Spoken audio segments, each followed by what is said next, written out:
Tientallen werknemers van uitstuurbureau ProWork kwamen van de middag op een bijzondere wijze haar een krispakket opheljen. ProWork hier in Catrabra een drive-thru organiseren, zodat de werknemers op een veilige wijze met de auto deel komen kunnen. We weten natuurlijk al wat de problematiek is op dit moment. Normaliter zien we de krispakketten koen mensen bij ons op kantoor opheljen. Nou, dat is nu natuurlijk net een mogelijkheid, want daarvoor hebben we net genoeg rond. Maar wij zijn wel van het persoonlijk contact. Zodoende hebben we een drive-thru betocht. Zodat je hier achter zien kunnen. Dat mensen met de auto doorheen, hoe ze direct naartoe. En dan hebben we toch persoonlijk contact, zodat we de mensen toch bedanken kunnen voor het harde werk wat ze leveren. In totaal hebben tussen de 70 en 80 werknemers haar een pakket op.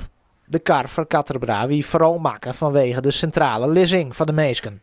Nou, wij gaan kantoor in Zuhuisterveen en in Dokkum. En het werk wat wij hebben is direct meestal niet omkrieten. Maar er ben ik mensen bijvoorbeeld die uit Drachten komen maten of uit de buurt van Greens. En dan is dit een hartstikke mooi centraal plak. De mensen die met de auto door de drive-thru gingen, wienen alle te spreken over het initiatief. Ze stelden het op prijs dat ze in deze tijd toch zijn krispakket opheljen konden. Ja, makkelijk en precies dat jij in deze tijd, denk ik.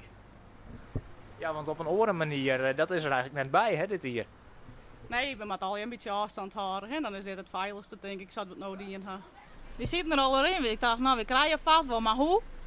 Ik zei, wie wacht je het rustig aan? En ik zei, ze slaan vast naar door. Ik zei, dat past net bij haar. En hier even naar Catrabra, dat werkt net om. Dat lijkt wel wat op een route. Nou ja, ik ben hier op een straat, de koe haast op een fiets, maar ja. Dat vind ik mooi best op een fiets het pakket hierop helje. Dat ik krijg dat best, maar ik gebruik de fiets net zo vaak, dat dan maar in de auto. Van takom hier hoopt het ProWork dat de mensen dan weer gewoon op kantoor komen kennen.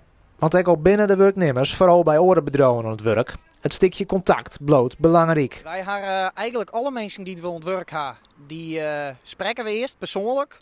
Van hen dienen we dat met iedereen die bij ons op kantoor komen, bakje koffie, hebben een praatje. En dat gaat net alleen over werk. Ook over oorzaken zoals hobby en privéleven. Wij willen onze mensen echt kennen. Maar we vinden het echt belangrijk dat de mensen weten van waar ze aan het werk binnen.